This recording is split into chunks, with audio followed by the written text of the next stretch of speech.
you're ready, Koren. Okay.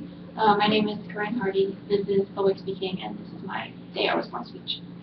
So, if I were to ask everyone in this room to think of a piece of art by Pablo Picasso, I imagine that a myriad of images would appear.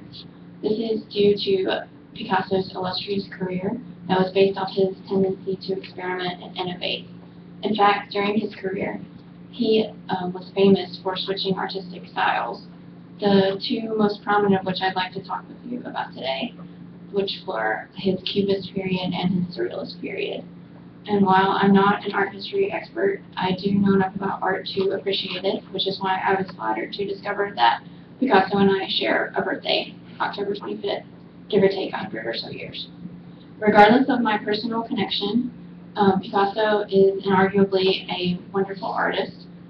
Through his early years, he moved through what art historians now label the blue and rose periods, which his figures were very realistic. They were just shaded by their respective colors.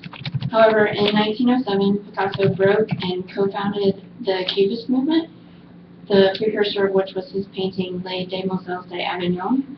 It is a painting that depicts 5 prostitutes, which are directly confronting their viewer, and the shattered image of which makes it look as though the viewer is looking at all of them from different perspectives all at one time. Picasso's biography website, accessed in 2015, states that in Cubist paintings, objects are broken apart and reassembled in an abstracted form in order to create physics-defying collage-like effects. The Demoiselles painting is a very good example of this. Art historian Melissa McClellan describes Picasso's movement from the Les Demoiselles painting to analytic and synthetic cubism in her article published in 2009. Analytic cubism being the more tendency to use geometric shapes and a monochromatic palette, while synthetic cubism, his second phase, incorporated more textures and colors and different materials.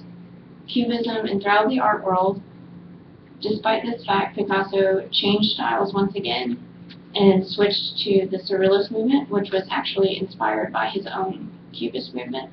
In 1937, Pablo Picasso produced his most famous Surrealist painting, Guernica. It is an excellent example of Surrealism because, like Surrealist paintings, it has a tendency to bend and melt reality. The Pablo Picasso website, accessed in 2015, describes the painting as 11 feet tall and 25.6 feet wide.